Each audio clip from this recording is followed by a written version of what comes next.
Hello, it's Debbie Gilbert from the Business Awards Show, and I'm also the founder of the Best Businesswomen Awards and the Best SME Awards. Now, today, I am joined by the amazing Dee Blick, who is a multi-award winning author and marketing expert. She's also a fellow of the Chartered Institute of Marketing, and that title is only afforded to 3% of marketeers globally. She's a marketing expert over the last 4 decades and has helped thousands of businesses succeed with their marketing. She's honest, she's straight talking, and she's just launched a brand new book called You're the Best.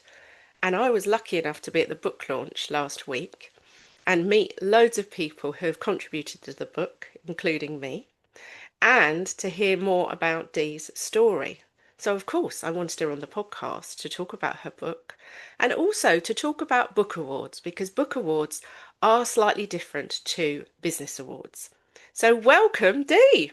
Thank you. What a lovely introduction. Well, Dee, we've known each other for about 10 years now.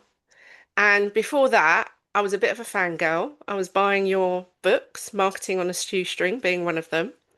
And you are a renowned world expert on marketing. So I'm really glad that you've come on today to share some of your knowledge with our listeners. Oh, thank you, babe. That's lovely to hear. Just hard graft, isn't it? Loving what you do and hard graft will carry you far. Well, that's what we want to start talking about. What has carried you far? Tell us about your business journey. Wow. I mean, the first thing I start with is 40 years. I mean, Yeah. I believe it when I look in the mirror, but I've been in marketing for 41 years. So in that time, I have amassed so much experience and so much expertise because it's the only career that I've ever known, sort of from working in big glossy businesses to finally starting out on my own and working with SMEs, which I love. And then along the way, I've written, I think it's six, yeah, it's dreadful, 6 books now, of which 5 are about marketing. And I think I'm just blessed that I am a born writer who tumbled into marketing as a career. So on the one hand, I write books and I write so much content still for magazines. And on the other hand, I'm a marketer, and the two seem to have been so compatible that it served me well throughout my career. So, what made you go into marketing, Dee? I love that question. I think I was fascinated by the whole vibe of marketing that really the fundamental aim of marketing is you put customers and prospects at the heart of everything. If you're in business, they sit at the heart of everything, and your business, your processes, your promotions, your onboarding, your retention, then you're reviving the labs. That's what marketing is all about. It's at the heart of any great business. So I love the fact that I could be part of that whole journey with business. But I also love the fact that I could put my writer's hat on and I could write, for example, adverts and articles and later on down the line blogs. It was just one of these, when I first started studying what marketing was about, it really appealed to the creative side of me that I could indulge a love of writing and a love of idea generation and a love of really plotting and planning that entire customer journey to make it as appealing as possible. And you've worked with such a diverse range of clients, haven't you, over the years? I have. I mean, I started out with the big businesses, but I quickly became disenchanted. I think I almost had had enough where you've got huge budgets and you've got fairly narrow responsibilities. So you're responsible for managing massive campaigns.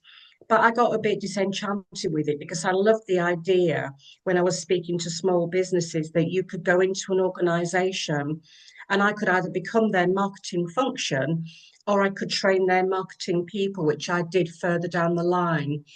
And so I've worked with lots in business to business, but also consumer. And manufacturing, I've got a lot of experience in manufacturing because they're invariably the sectors where marketing is not sexy, it's kind of undervalued. Mm. So the potential to go in there and transform a business, whether it's an electrical supply company, whether it's a company that makes parts for automotive, it was just fantastic that I could suddenly breathe life into the marketing function. And so I've deliberately always been eclectic. I've not wanted to tether myself to a particular type of business. I've always been led by, do I like the business founder? Massive one. Do I like the founder and do I like the products? And then I will jump in and do my best for them. So talk about your journey with the Chartered Institute of Marketing, because I feel like in recent years, marketing has become a bit devalued in some ways, everything from VAs are doing social media, for example, and that's not really marketing, is it? So why is it so important to work with someone who's part of the Chartered Institute of Marketing? I think that's a wonderful question, and it's something that I have been asked in a different way over the last few days. I agree with you. It's like I can speak to somebody who sells promotional gifts and I'll say, oh, what do you do? And they say, oh, I'm a marketer.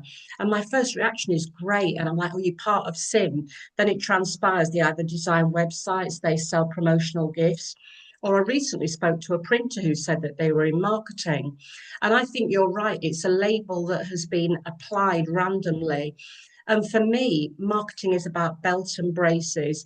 It's about the hard yards of going through your training, of being really committed to your cause, and of fundamentally knowing the basics of how to develop marketing strategy, for example, and the tactical plan. And they're all the things that I have been trained in.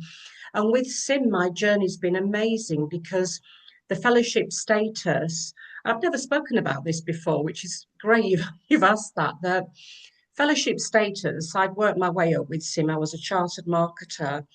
And then the guy that ran the bookshop said, have you never thought you could be a fellow? And I was like, no, I've never thought about it. So I was invited to submit a dossier of information about my experience. I had to supply references as well. Quite a laborious process. And at the end of it, they said, we'd like to award you fellowship, which was quite incredible because for me, it wasn't so much an ego thing, it was a recognition of the fact that I'm a proper marketer. I've Mm, studied marketing. I've read the textbooks. I've worked at the grassroots level with small businesses to develop their positioning statements, their strategy, their tactics. So to me, the title of marketer is hard won. It's mm, universally applied, often erroneously, but it's a hard won title that really you should be able to demonstrate the hard yards why you've got that title of marketer. And you're right, it's misappropriated so much mm. now. And I'm seeing marketers being diminished to some extent by things like AI. Suddenly it's all about AI and AI workshops. And I have an interesting take on that one, which might not be for this podcast, but I'm seeing marketers being eroded somewhat. I was chatting to a lady yesterday about this. She founded a group called Marketers in Need of Therapy. And if you like, one of my missions for next year is to elevate marketers and to enable people to have a deeper understanding and more clarity as to what marketing is really all about. Because misconception is rife at the minute. We're being engulfed by all, it's all about AI. And in the way, sort of in the process, businesses are losing their way. They're Mm. becoming disconnected from the customer. And really, marketing is all about the customer journey, isn't it? So that's a bit of a Definitely. long-winded, but I love that question. Nobody's ever asked me before about how I Well, got to because it. things are banded around, and actually, to say you're a fellow, I think needed explaining how important that really, really was, because it's a status you're awarded, and it shows your knowledge and your depth of knowledge and experience. And I think we need to get people to understand what that actually really means. Because I think there's a lot of people who are unqualified in marketing who maybe aren't doing the best job for their clients because they actually don't have that broad breadth of knowledge and experience and qualifications. And I think it's also coaching as well. Coaching is another industry where there's a lot of unqualified people, um, because Yeah, you can set up a marketing business tomorrow or a coaching business. There's so many um, industries that are unregulated and, absolutely. you know, Absolutely, Debbie. Something that I'm quite passionate about. I think you've made a really important point there, that it's so easy, say, for a marketer to set up. Now, if that marketer is actually a web design agency, and I've seen this happen because in my early few decades, I did a lot of disaster recovery work with small businesses that had spent huge amounts of money on marketing, and they were grant funded by what was then Business Link to come to me, do an audit and say, right, guys, I think this is what's gone wrong and moving forward. And I would prepare a marketing plan moving forward. And it wasn't unusual for me to see small businesses coming, having spent upwards of 20 grand. And when I really dug deep, invariably they had parted with their money with, say, a web developer who wasn't a marketer. But of course, their modus operandi was to say, you need loads of web work, you need a brand new website. Now, I always come at it with a blank page of, let me explore what you've done, let me look at where you are, and let me look at where I think you need to go to. I have no agenda other than I want to see you be yeah, successful. I'm not pushing a monthly membership scheme. I'm not pushing that you spend thousands on SEO. I'm simply saying, let's do a line in the stand. This is where we've got to, doing a thorough analysis of your business, your resources, both human and financial.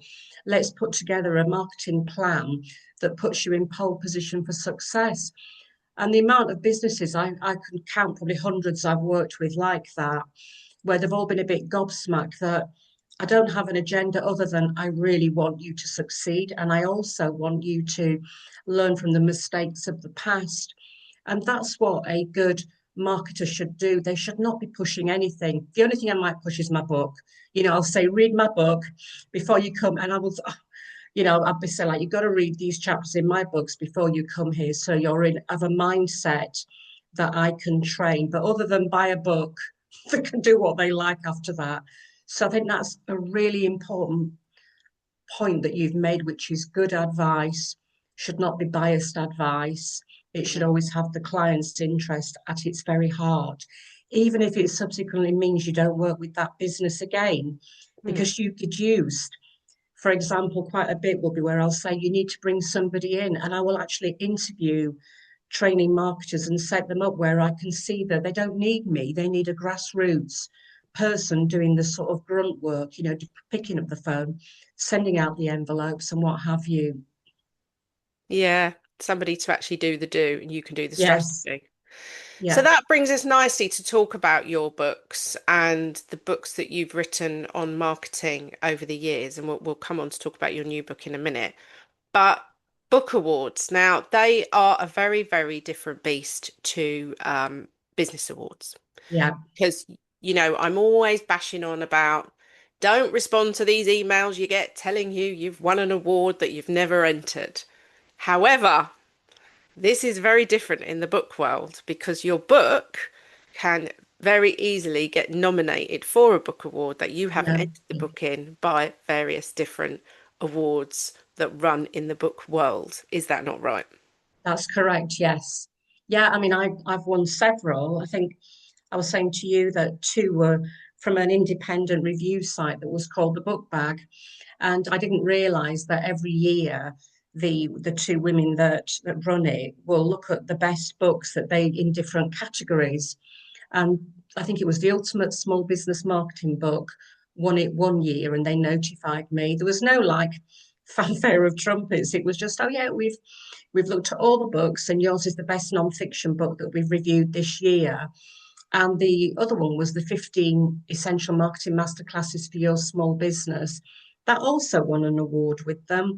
Then I won the Guardian Top 10 Reads for Entrepreneurs, and that was by people voting Mm. for their best reads. And again, I was just notified of that. And then I've won quite a few awards for my my writing in specific magazines that I still work with. And it was simply based on the most responses to the features that I wrote. And it was like yours was in the highest. And I Mm. won several of those over God knows how many years. But I agree with you, the notion that I've had it where enter these awards, it will cost you.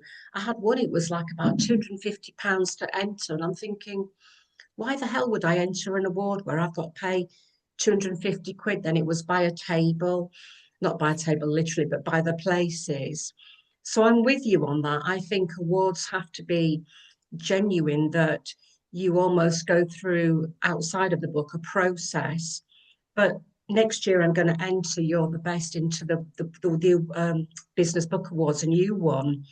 You were in a I category. got a finalist, which is still an Amazing, accolade because they only shortlist about 6 books per category. amazing. Yeah, So you obviously gave me a lot of help with my book.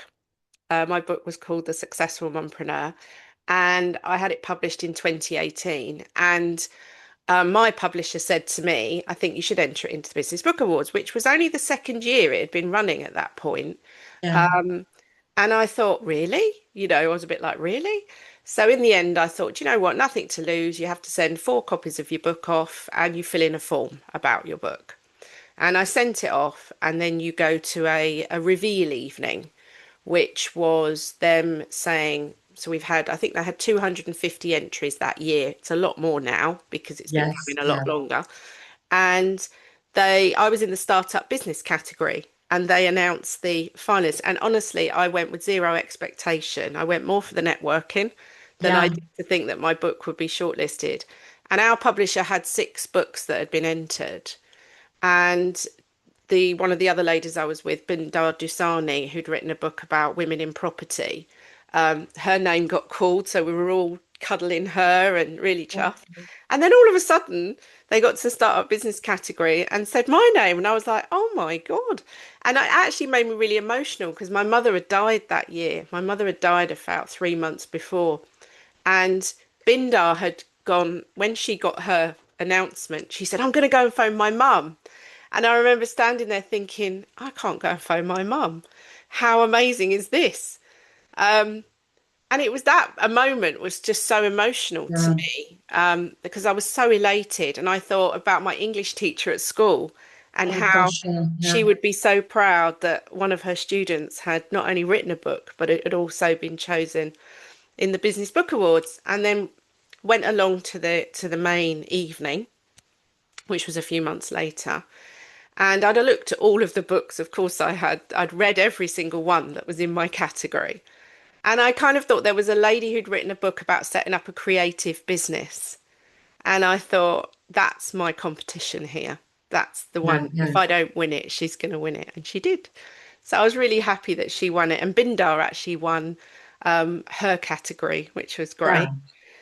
And it was just a really lovely evening of celebration. And then later on down the line, I co-authored a book, but ghost co-authored. So my name isn't actually on the book with somebody.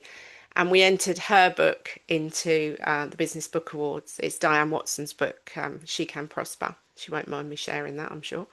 And she also got to the final. She didn't win, but she got to the final. So I went again last year, I think it was. Yeah, it was last year. We went to Wembley and had a really nice evening.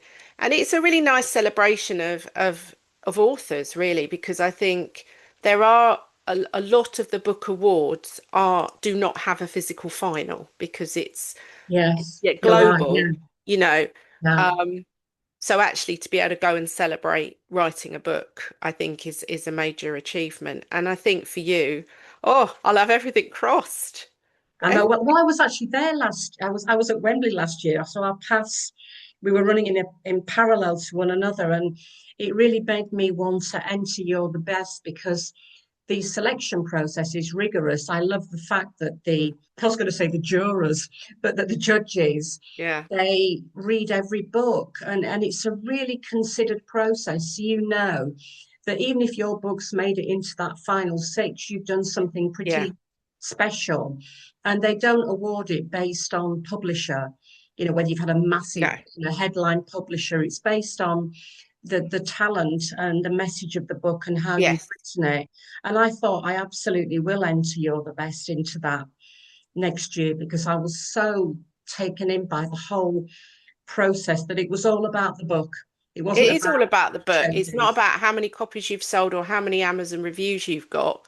It's actually about the content of the book, and that's what they're Yes, really interested in, and the difference the book's making, because it's business books, um, they want to see a book that's actually going to make a difference to the people that read it, which is great. yes. So that brings me on to talk about You're the Best.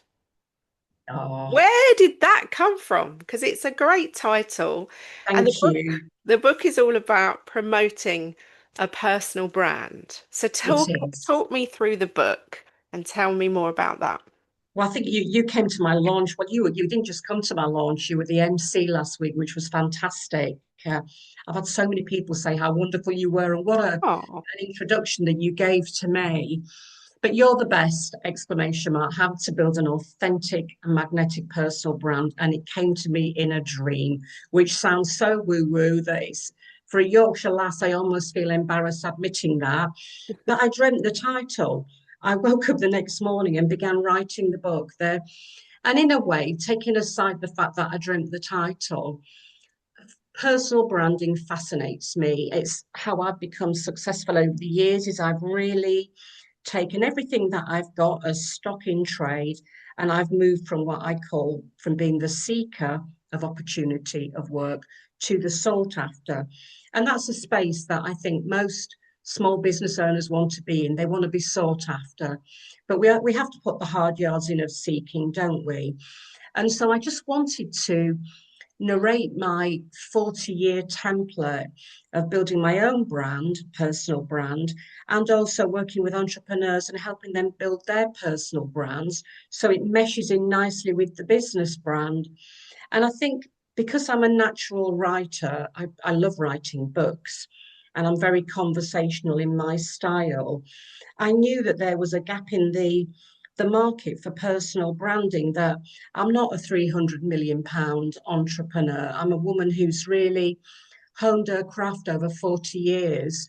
And I knew that if I spent some time, I could distill the template that I've followed and that I've helped other entrepreneurs from like local, national, even global heads of global brands, how I've helped them to fully maximize their personal brand so they become sought after.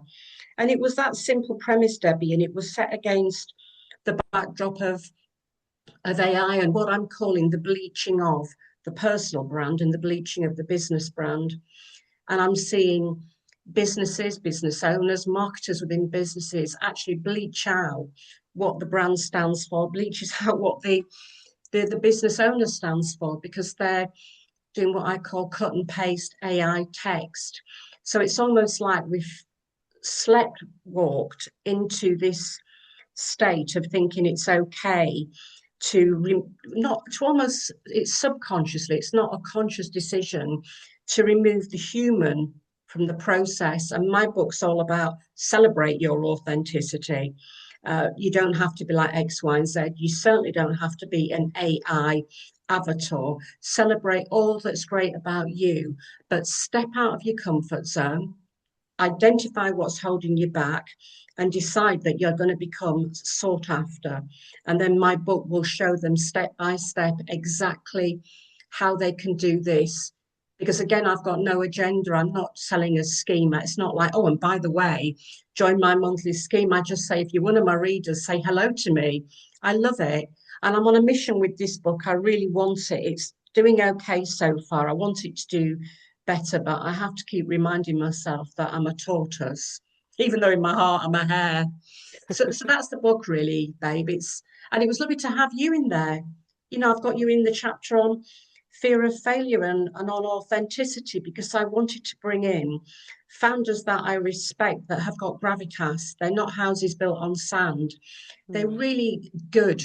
And when I say good, then decent people that have done really well.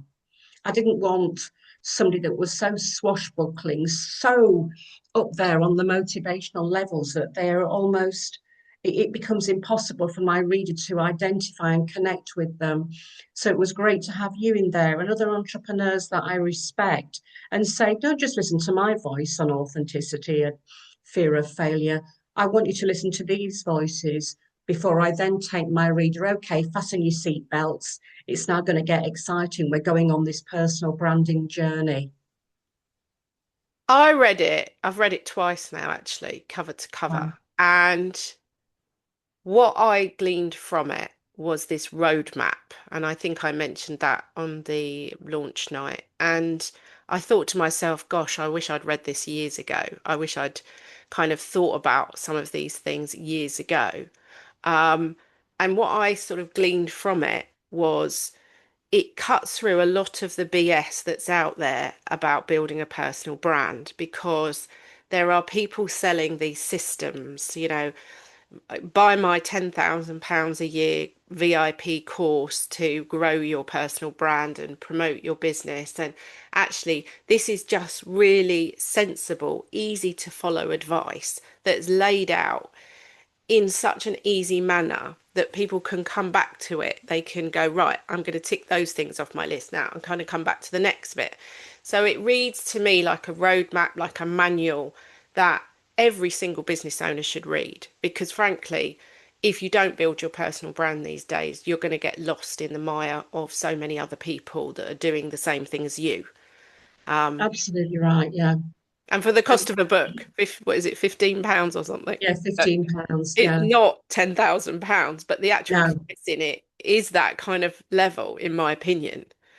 So that's what I really loved about it. And I think I felt very honoured when you asked me to contribute to it. Um, but I knew it would be a good book because I probably like you, I get asked to contribute to a lot of books, and I have done a few other contributions to different books over the years. But I also turn a lot of books away because I think that's not necessarily this person I know is selling schemes and doing things that yes, I'm yeah, not that comfortable with. So I politely declined that. yeah, But I knew with you it would never be that. And I knew it would be something that people would get that inner knowledge. It's almost like you're talking to me when I read it. good. That's Oh, how I saw it. I'm glad you said that. I think the thing as well, which might sound weird, not every author is a writer. No, So people are persuaded, and often legitimately so, to condense their know-how into a book. Like I said at the beginning, I'm a writer who became a marketer. So I've loved writing all my life from the age of 7 when I was writing stories and mini books. So I love writing. So to me, the way in which I communicate with my reader, the language I use, and the ease with which they can absorb what I am saying is as important to me as what I'm actually, what I'm actually sharing. Because the craft of writing, I've studied it over years and years. I absolutely love it. I love how I can talk to my reader one to one, and I spent longer on the chapters with my writing than on the sharing of the material because that's top of mind. My material, my tips, and I'm able to pluck from this 40-year career great examples to inspire readers. But fundamentally, I want it all wrapped up in a style that somebody goes, oh, I picked it up, Dee. And before I knew where I was, I'd read several chapters and I just loved it. You were just what you said, you were talking to me. And that's what I want to hear. I want people saying they love the writing as much as they love the tips that I was sharing. definitely, 100%. And of course, with me running awards, the book is so closely aligned with what I'm trying to do with people to get them to step out, to get them to shout about how good they are and what they've been doing. So it's going to be on our list. We promote Denise's book, Winner, which is about how to win awards, and this Yeah. one is going to be one of our other recommended books with the Oh, Best that's Business so Women kind of Awards you. and Wow. Best SME because you know, we can't promote every single book out there, but those two books in tandem. So you've got a book about building your personal brand, and then the second stage is getting hold of a copy of Winner and actually writing your award entry. And that's the next step. And obviously, that's my business. That's what I'm doing is Yeah. business awards. But actually, it's understanding how awards fit into the whole mix of personal branding because they're part of quite a complex puzzle of putting things together. But I also wanted to quickly talk about the fact that you strayed, is that a word I can use? You strayed into fiction this year Oh and launched your other book, which I also loved. We'll talk a little bit about it because I think it's worth it for listeners because they can go and get a copy, called The Boutique, which is a story based around a fashion boutique. So tell me a little bit about that and where that idea came from. gosh, well, the boutique was really, it was me going back to being an 8-year-old girl when I used to write little stories. And I decided when I got older, when I became a big girl, Hmm. I'd love to write a storybook. And so the boutique was born out of that childhood desire. But I wanted to make it kind of typically of me, a bit gritty, a bit raw, but also relatable. And I love fashion and I wanted to anchor it around a fashion shop, but then create these different characters that connected through their love of going to the fashion shop. And I actually shared my story in there obviously under a pseudonym. So a lot of my story was in one of the characters. Because I believe as a writer that although my skill is as non-fiction, that's where I've made my name, that I'm a writer and writers love to write. And I love writing stories. And so I'm halfway through the the sequel to the boutique, which I put down to one side so I could focus on You're the Best. So it's not the end of that story. And I sell it through the WI. I was auditioned, and it is an audition by the WI, passed the audition, and I've got so many WI meetings that I've attended and that I'm going to next year. And that's how I sell it, because you've not got a hope on Amazon with fiction. Yeah. It's really dominated by some probably bigger and better books. It's different with non-fiction. You can get your claws into the bestsellers quite quickly if it's a decent book. So yeah, I'm going next year. I've got so many WI meetings at which I share my story and then sell the boutique. I think it's a TV show. It's definitely got the legs to be a mini series. That's what I think. You should Yeah, definitely be, pitching that to some TV stations because I think it's got the legs. I think that would be quite an interesting it story. would. It's written very similar to, the lady that wrote Widows and what's her name? Is it Linda LaPlante? Yes, yeah. Yeah, and that's kind of I thought, yeah, this is like one of the Linda LaPlante type stories. Oh, This could go somewhere. So watch out, everyone, because I think that could yeah. be a TV show at some point. We always finish off the Business Awards show with some business tips, and you've shared quite a lot already. But if people are listening to this and they're a little bit, let's say, muddled with their marketing, what's the first things that they should really be thinking about sorting out? What should they be doing? My advice is unequivocal on this. It's pare it back to the basics. The basics are your target audiences. Who do you want to reach? Why? Where will you find them? What are the barriers that could be standing in the way of a sale? And what are the compelling benefits you should be communicating with them? Really sit down and think about this. If you spend a few hours on it, because losing sight of your target audiences is a surefire way to spend tons of money on irrelevant marketing. Mm. I'd also then say, look at the customer journey from prospect to onboarding and beyond.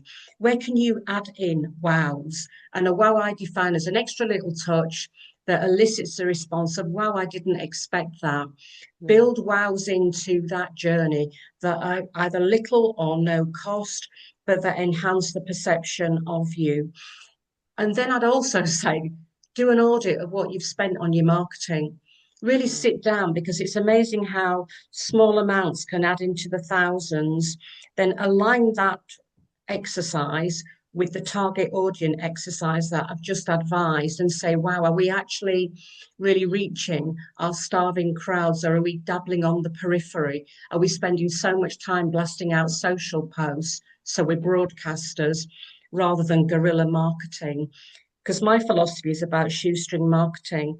And shoestring marketing is based on the simple principle that if you have a deep understanding of your target audiences, and I mean really going into the nitty gritty, then you're on a firm footing to appropriate your resources wisely. And finally, If you say to me, I'm too busy to do marketing, well, bring somebody in. It could be somebody for 10, 15 hours a week that can support you, that can put the hard yards in. Now, on those simple tips, brands are born that can be staggeringly successful. And I know because I've had so many that have come to me over the years, and what I've just shared with you, I spent a day with them going through that process. And at the end of it, there's kind of an epiphany of, why didn't we do that before, Dee? And I'm invariably because, well, you haven't worked with me before. You've been chucking money at the wall and hoping some of it will stick. That is such amazing advice. Honestly, you've given away so many amazing nuggets there. So thank you so much. So thank you for joining me today. If you have been listening to today's episode, we will make sure that the links to Dee's new book, You're the Best, is in the show notes. And we're also going to link in a few of your other books, I think, Dee, as well, because there's still some Yeah. amazing content there for people. And of course, a link to the boutique as well, which is a Thank great you. holiday read, shall I just say? It's a great holiday read. I took it on holiday this year. Um, and we will also put in Dee's details on LinkedIn so you can connect with her should you wish to do so. Thank you for joining me today. I wish you every success with You're the Best and fingers crossed for the Business Book Awards Thank you. 2026. We will be watching. We may even get you back on the podcast if you win next year, which would be amazing. So thank you for joining me today, Dee, and good luck. Thank you.